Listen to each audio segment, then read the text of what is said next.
Hi, I'm Vin with Boris FX, and in this tutorial I'm going to show you how to recreate this opening to the Star Trek reboot right from within Title Studio. Now before I begin, there's a few things I'm going to need. The insignia that you see here is actually not a 3D model. It's an EPS file drawn in Illustrator. There are also some texture files which I'll be referring to. Now with the exception of the EPS file, all the textures are installed with BCC 10. However, to make things easier, I've included everything in a project file which is attached to this tutorial. In addition to these, the last thing I'm going to need is, of course, the font, which is known as Federation Classic. It's available as a free font to download from DaFont or Urban Fonts. Okay, let's begin. Here I am in After Effects, and I've created a 1920 by 1080 comp that's 5 seconds long. The first thing I want to do is create a new comp-sized solid. For now, let's make it white. Now you can make yours any color, but this is going to allow me to show you something in a little bit. Now this solid is where I'm going to apply my Title Studio effect, so I'm going to go and rename it Logo. Next, I'll go to my Effects and Presets from the 3D Objects category, and I'll drag Title Studio right onto the solid. When Title Studio launches, I'm going to go ahead and get rid of the default text so I can start from scratch. I also want to make sure that I toggle off the Animate Static button. This way I can make adjustments without automatically creating new keyframes. Once that's done, I'm going to go to my Add New Media button and import my Starfleet Insignia EPS file. Okay, that looks nice, but because it's an EPS file, I have this star section filled in, and I don't want that in my final result.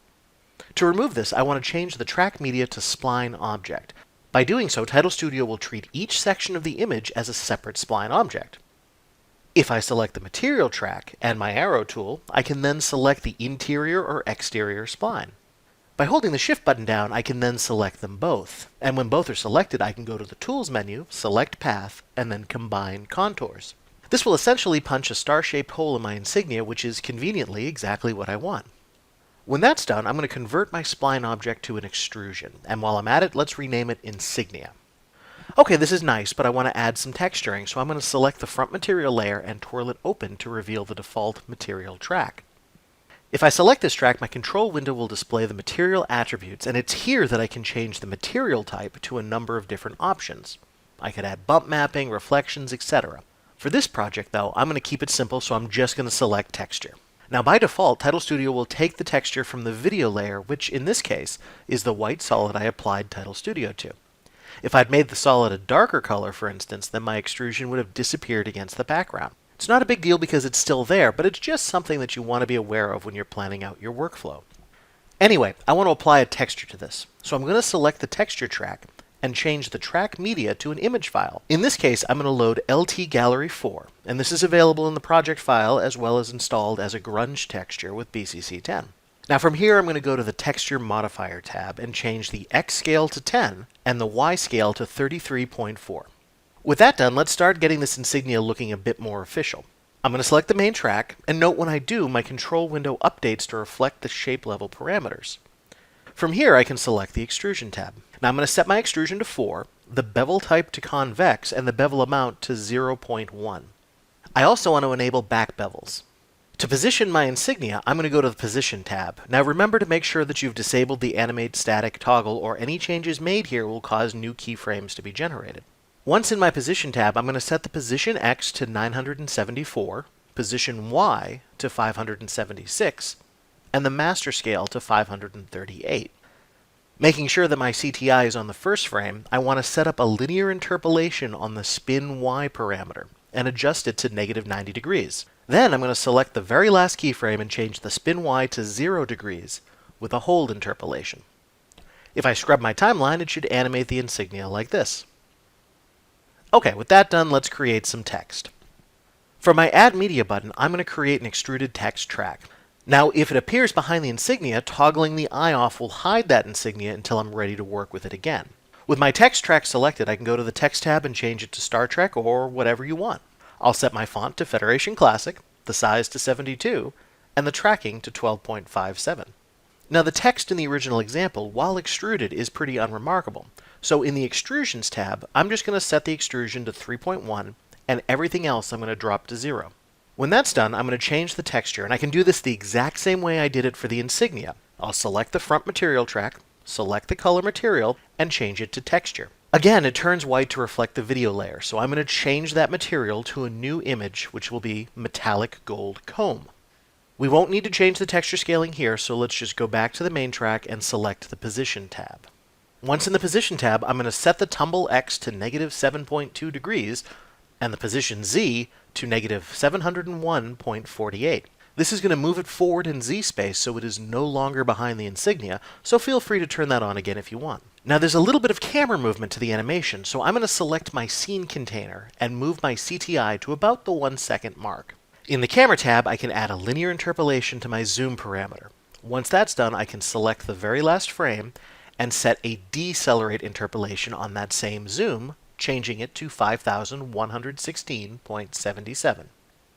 And there we go. This is looking pretty great, but there's one last thing I need to do, which is to set up the lighting. With my scene container selected, I'm going to go to the Lights tab. I want to set my ambient lighting to around 19. Then I want to select my default point light and make a few adjustments.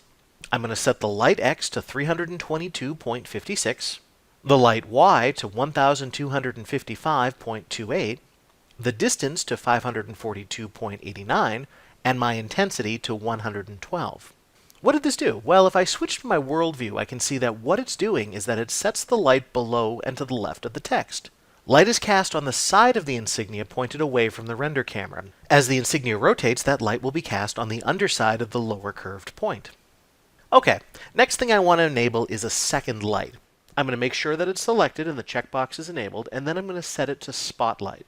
I'm going to set my light Y to 369.82, my distance to 1378.55, my spot X to 1686.39, spot Y to 441.8, spot Z to 1007.35, angle to 37.76, edge fall off to 90, and last but not least, I'll set my attenuation to 30.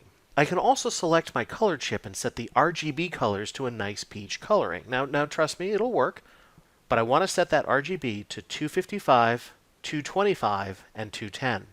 Now with my first frame selected, I'm going to set up a linear interpolation for both my light X and my intensity. My light X I'll set to 1557.16, and my intensity will go to 177.66. Next, I'll select the last frame and change my light X to 2300.84 and my intensity to 91.66.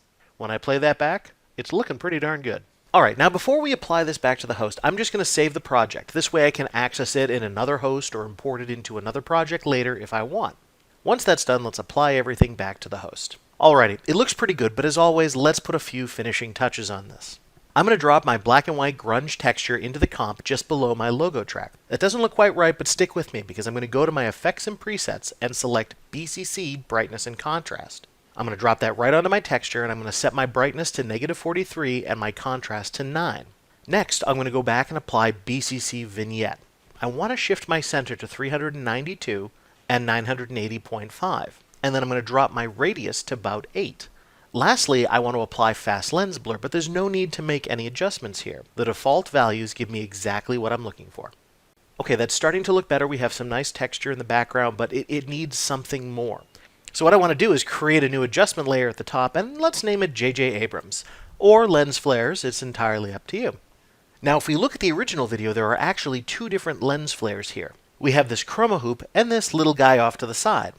This is probably a fraction of how many lens flares actually appear in the movie, but for our purposes, it looks pretty good. So what I'm going to do is I'm going to apply BCC Lens Flare 3D to this adjustment layer.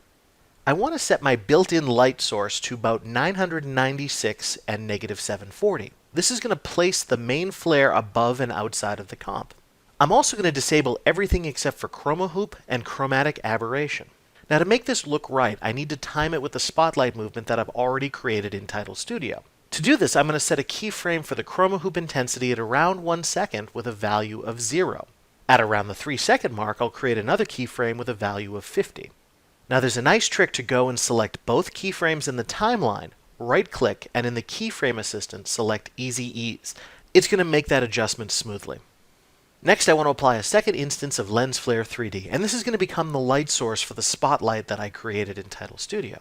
I'm going to select the preset Chroma Lens DD, and at around 14 frames, I'll set a keyframe for the built-in light position XY to 2434 and 242. Then at around 2 seconds and 11 frames, I'm going to set another for 2098 and 334. This is going to move the light closer to the logo in time with the spotlight animation. Okay, the very last thing that we want to do is create a new adjustment layer and name it Finishing. And to this adjustment layer, I'm going to add the following effects in this order: BCC Fast Film Process, Fast Film Glow, Vignette, and Brightness and Contrast. All right, let's look at the fast film process first. We got a couple things that we want to do here. First, I'm going to select the preset Faded and Warm. And then I'm going to go to the post-process subgroup and adjust the post-saturation to -46. Next, I'm going to go to my Fast Film Glow and set the preset to Horizontal Cool Mist. I'm going to set my glow intensity to 28 and the glow threshold to 58. I can also go to the glow color chip and set the RGB to a nice peach color, which is around 214, 123, and 87. With that done, I can skip over BCC Vignette because at its default settings, it gives me exactly what I'm looking for. But what I want is for this whole thing to fade in all at once. So I'm going to go to my Brightness and Contrast effect and set a brightness keyframe at the very beginning. Let's set it to about -98. Move forward a few frames and set another keyframe for 0. Once that's done, I'll let After Effects cache all my frames. And that's all there is to it. I'm Vin Morreale, and for more great tutorials, don't forget to check out the Boris FX website. Take care!